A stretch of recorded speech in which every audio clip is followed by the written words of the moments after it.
Meditations. The Thoughts of the Emperor Marcus Aurelius Antoninus. Book 6. The substance of the universe is obedient and compliant, and the reason which governs it has in itself no cause for doing evil, for it has no malice, nor does it do evil to anything, nor is anything harmed by it.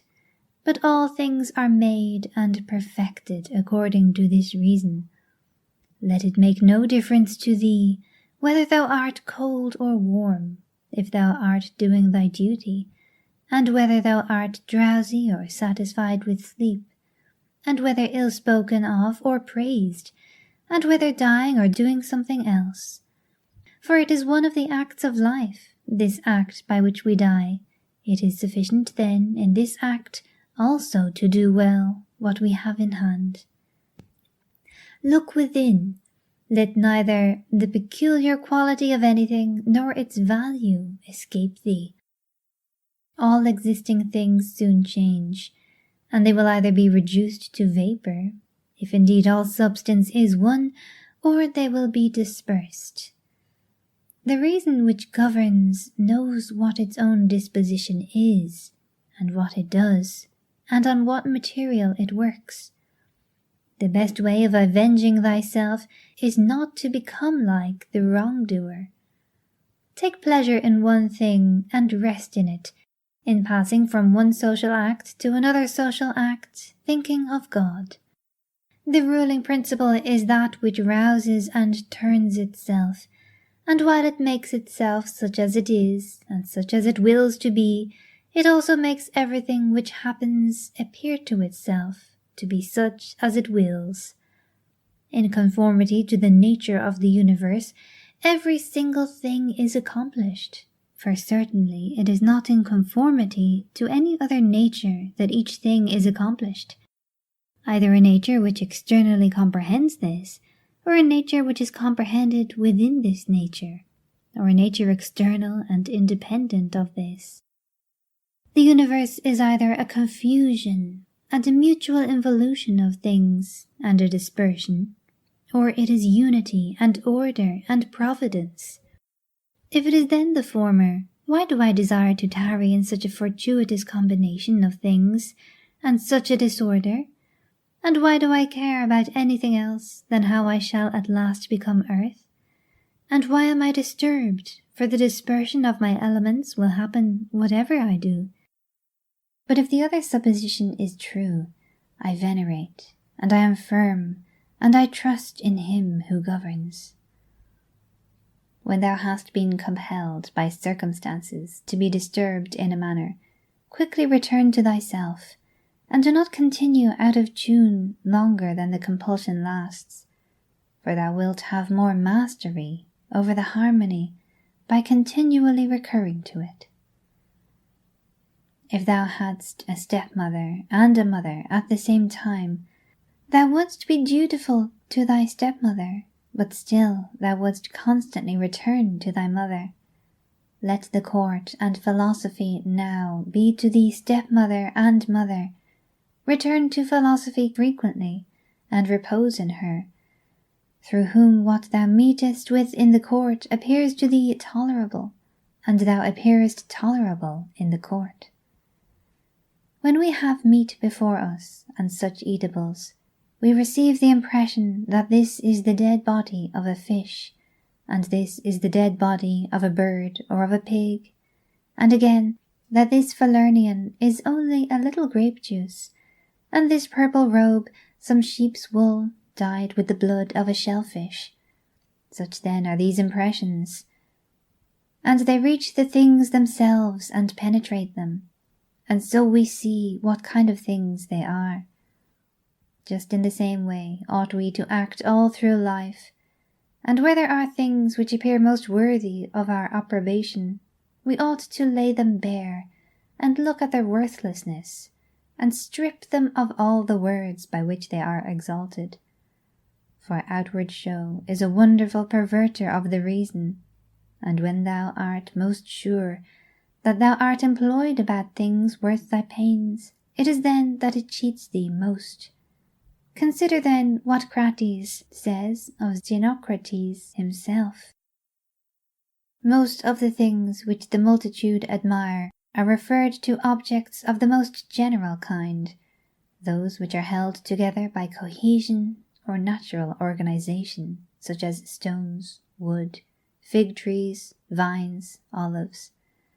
But those which are admired by men, who are a little more reasonable, are referred to the things which are held together by a living principle, as flocks, herds. Those which are admired by men who are still more instructed are the things which are held together by a rational soul, not, however, a universal soul, but rational so far as it is a soul skilled in some art, or expert in some other way, or simply rational so far as it possesses a number of slaves. But he who values a rational soul, a soul universal and fitted for political life, regards nothing else except this, and above all things he keeps his soul in a condition and in an activity conformable to reason and social life, and he cooperates to this end with those who are of the same kind as himself. Some things are hurrying into existence, and others are hurrying out of it, and of that which is coming into existence, part is already extinguished. Motions and changes are continually renewing the world, just as the uninterrupted course of time is always renewing the infinite duration of ages. In this flowing stream, then, on which there is no abiding, what is there of the things which hurry by, on which a man would set a high price?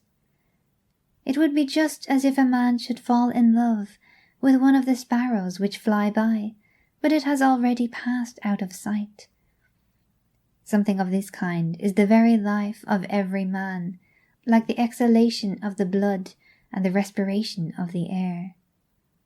For such as it is to have once drawn in the air, and to have given it back, which we do every moment, just the same is it with the whole respiratory power, which thou didst receive at thy birth yesterday and the day before, to give it back to the element from which thou didst first draw it. Neither is transpiration, as in plants, a thing to be valued, nor respiration, as in domesticated animals and wild beasts, nor the receiving of impressions by the appearances of things, nor being moved by desires as puppets by strings, nor assembling in herds, nor being nourished by food. For this is just like the act of separating and parting with the useless part of our food. What then is worth being valued? To be received with clapping of hands? No.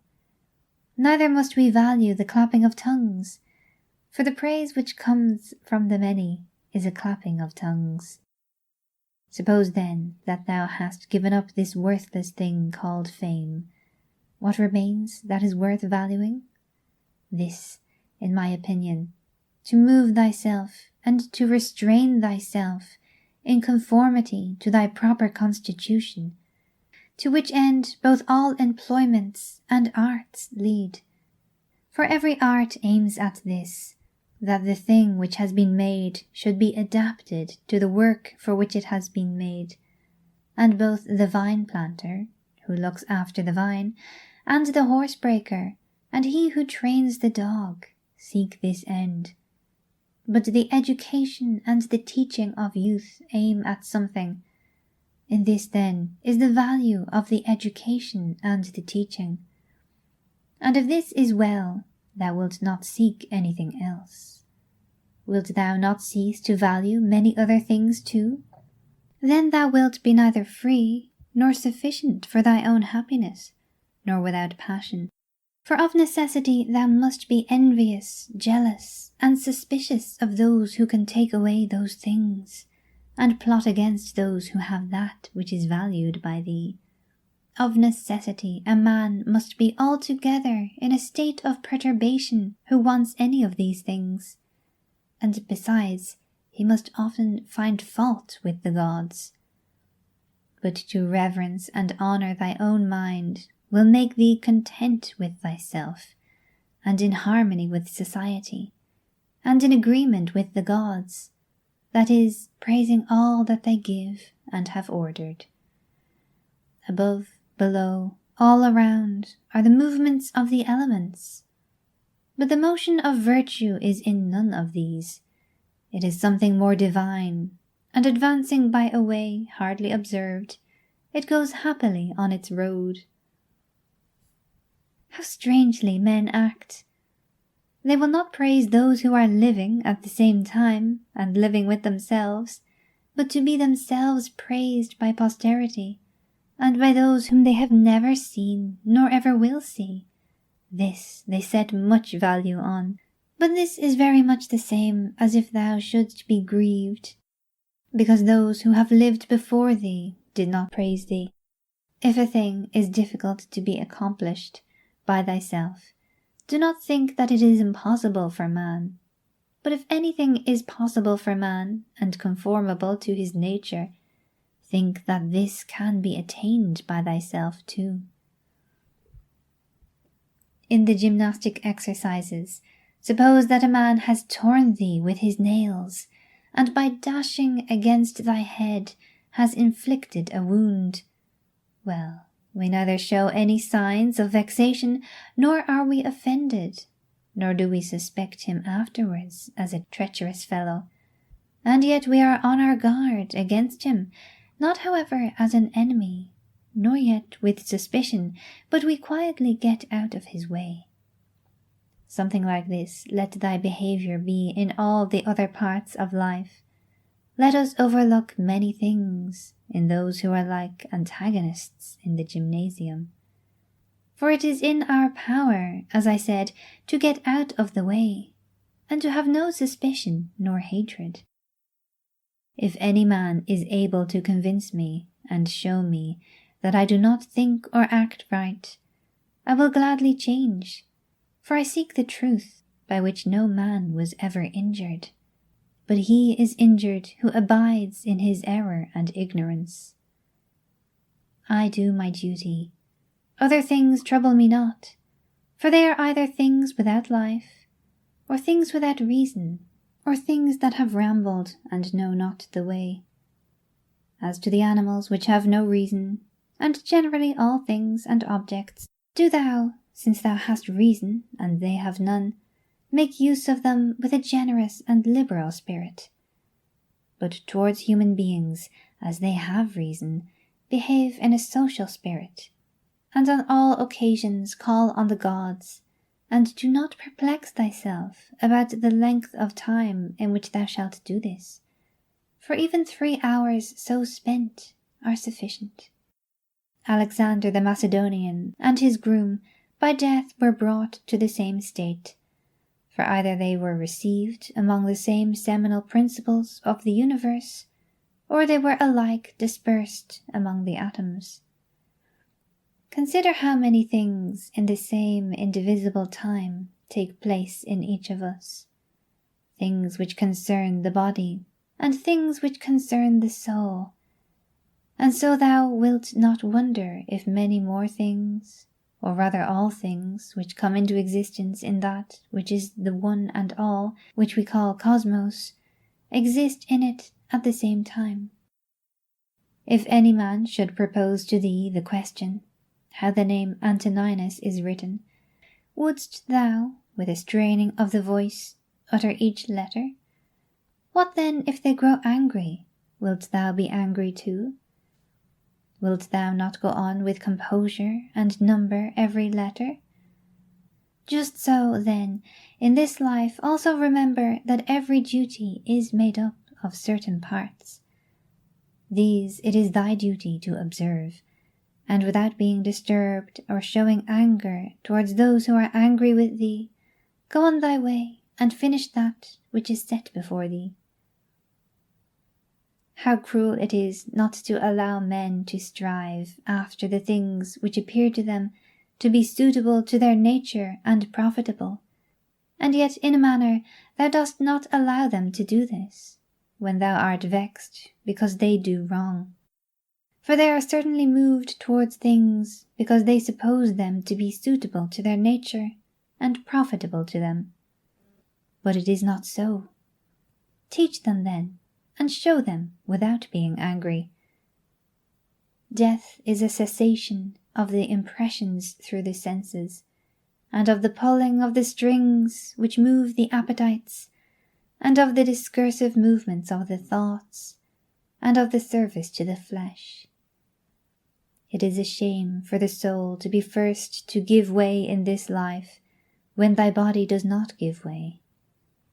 Take care that thou art not made into a Caesar, that thou art not dyed with this dye, for such things happen. Keep thyself then simple, good, pure, serious, free from affectation, a friend of justice, a worshipper of the gods, kind, affectionate, strenuous in all proper acts. Strive to continue to be such as philosophy wished to make thee. Reverence the gods, and help men. Short is life. There is only one fruit of this terrene life, a pious disposition and social acts. Do everything as a disciple of Antoninus.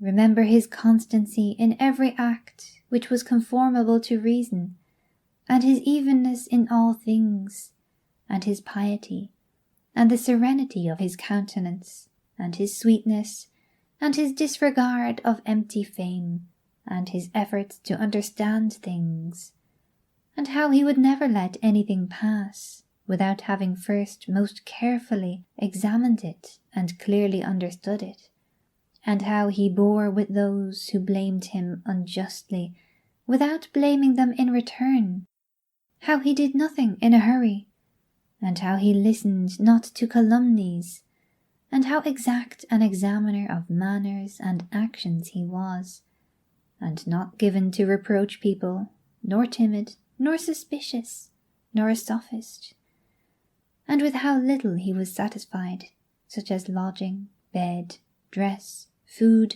servants, and how laborious and patient, and how he was able, on account of his sparing diet, to hold out to the evening, not even requiring to relieve himself by any evacuations except at the usual hour, and his firmness and uniformity in his friendships, and how he tolerated freedom of speech in those who opposed his opinions, and the pleasure that he had when any man showed him anything better, and how religious he was without superstition. Imitate all this, that thou mayest have as good a conscience when thy last hour comes as he had. Return to thy sober senses, and call thyself back, when thou hast roused thyself from sleep, and hast perceived that they were only dreams which troubled thee. Now in thy waking hours look at these, the things about thee, as thou didst look at those dreams. I consist of a little body and a soul. Now to this little body all things are indifferent, for it is not able to perceive differences. But to the understanding those things only are indifferent which are not the works of its own activity. But whatever things are the works of its own activity, all these are in its power. And of these, however, only those which are done with reference to the present, for as to the future and the past activities of the mind, even these are for the present indifferent. Neither the labour which the hand does, nor that of the foot is contrary to nature, so long as the foot does the foot's work, and the hand the hand's. So then, neither to a man, as a man is his labour contrary to nature, so long as it does the things of a man. But if the labour is not contrary to his nature, neither is it an evil to him. How many pleasures have been enjoyed by robbers, patricides, tyrants? Dost thou not see how the handicraftsmen accommodate themselves up to a certain point to those who are not skilled in their craft? Nevertheless they cling to the reason, the principles of their art, and do not endure to depart from it? Is it not strange if the architect and the physician shall have more respect to the reason, the principles, of their own arts, than man to his own reason, which is common to him and the gods? Asia, Europe, are corners of the universe, all the sea a drop in the universe, Athos a little clod of the universe, all the present time is a point in eternity. All things are little, changeable, perishable. All things come from thence, from that universal ruling power, either directly proceeding or by way of sequence. And accordingly the lion's gaping jaws, and that which is poisonous, and every harmful thing, as a thorn, as mud, are after products of the grand and beautiful.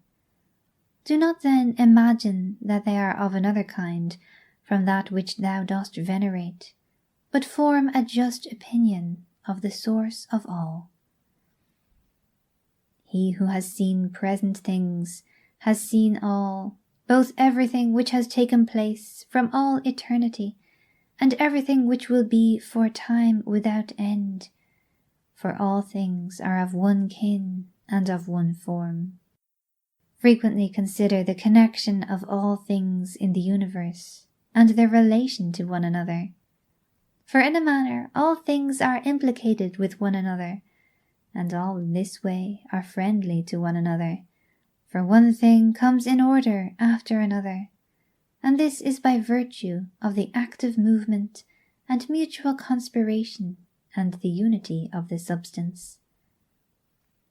Adapt thyself to the things with which thy lot has been cast, and the men among whom thou hast received thy portion, love them, but do it truly.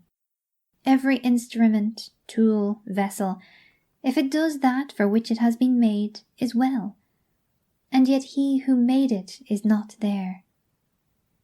But in the things which are held together by nature, there is within, and there abides in them the power which made them, wherefore the more is it fit to reverence this power, and to think that, if thou dost live and act according to its will, everything in thee is in conformity to intelligence. And thus also in the universe the things which belong to it are in conformity to intelligence. Whatever of the things which are not within thy power thou shalt suppose to be good for thee or evil, it must of necessity be that, if such a bad thing befall thee, or the loss of such a good thing, thou wilt not blame the gods, and hate men too, those who are the cause of the misfortune or the loss, or those who are suspected of being likely to be the cause. And indeed we do much injustice because we make a difference between these things, because we do not regard these things as indifferent. But if we judge only those things which are in our power to be good or bad, there remains no reason either for finding fault with God or standing in a hostile attitude to man. We are all working together to one end, some with knowledge and design, and others without knowing what they do, as men also when they are asleep, of whom it is Heraclitus, I think, who says that they are labourers and cooperators in the things which take place in the universe. But men cooperate after different fashions, and even those cooperate abundantly who find fault with what happens, and those who try to oppose it and hinder it, for the universe had need even of such men as these. It remains then for thee to understand among what kind of workmen thou placest thyself, for he who rules all things will certainly make a right use of thee, and he will receive thee among some part of the cooperators, and of those whose labours conduce to one end. But be not thou such a part as the mean and ridiculous verse in the play which Chrysippus speaks of.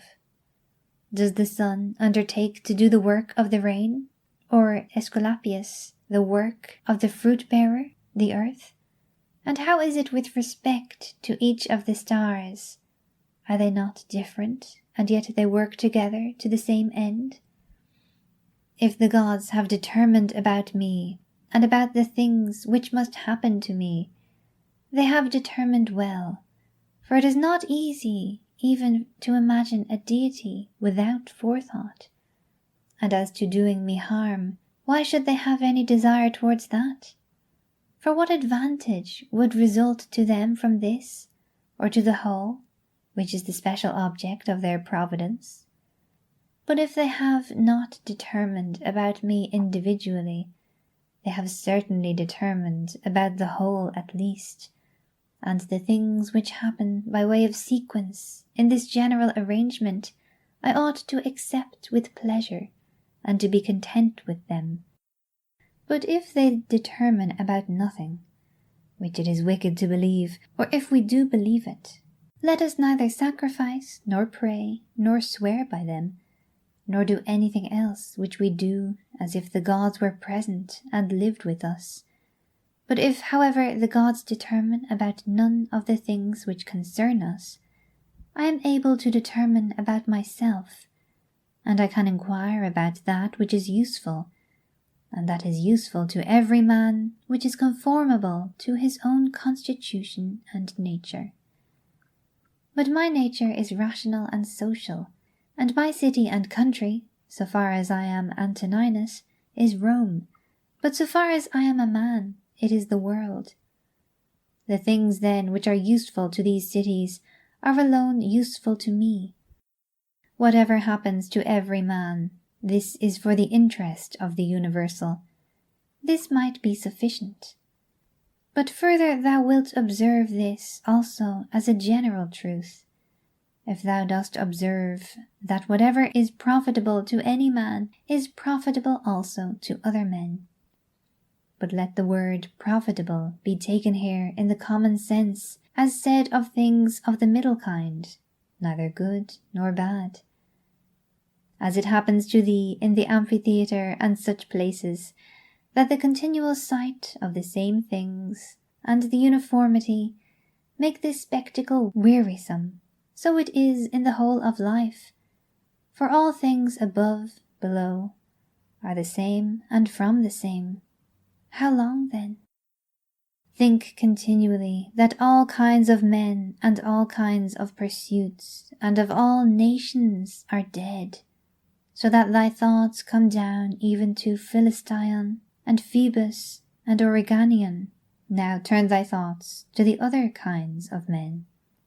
To that place then we must remove, where there are so many great orators, and so many noble philosophers, Heraclitus, Pythagoras, Socrates, so many heroes of former days, and so many generals after them, and tyrants besides these, Eudoxus, Hipparchus, Archimedes, and other men of acute natural talents, great minds, lovers of labour, versatile, confident, mockers even of the perishable and ephemeral life of man, as Menippus and such as are like him.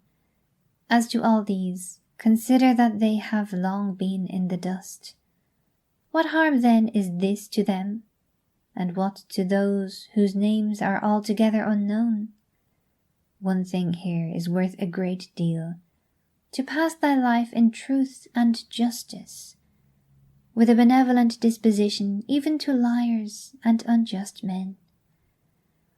When thou wishest to delight thyself, think of the virtues of those who live with thee, for instance, the activity of one, and the modesty of another, and the liberality of a third, and some other good quality of a fourth.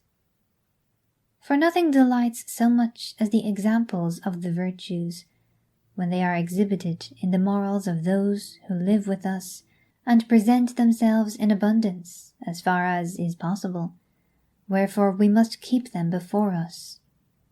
Thou art not dissatisfied, I suppose, because thou weighest only so many litrae, and not 300? Be not dissatisfied then that thou must live only so many years, and not more, for as thou art satisfied with the amount of substance which has been assigned to thee, so be content with the time.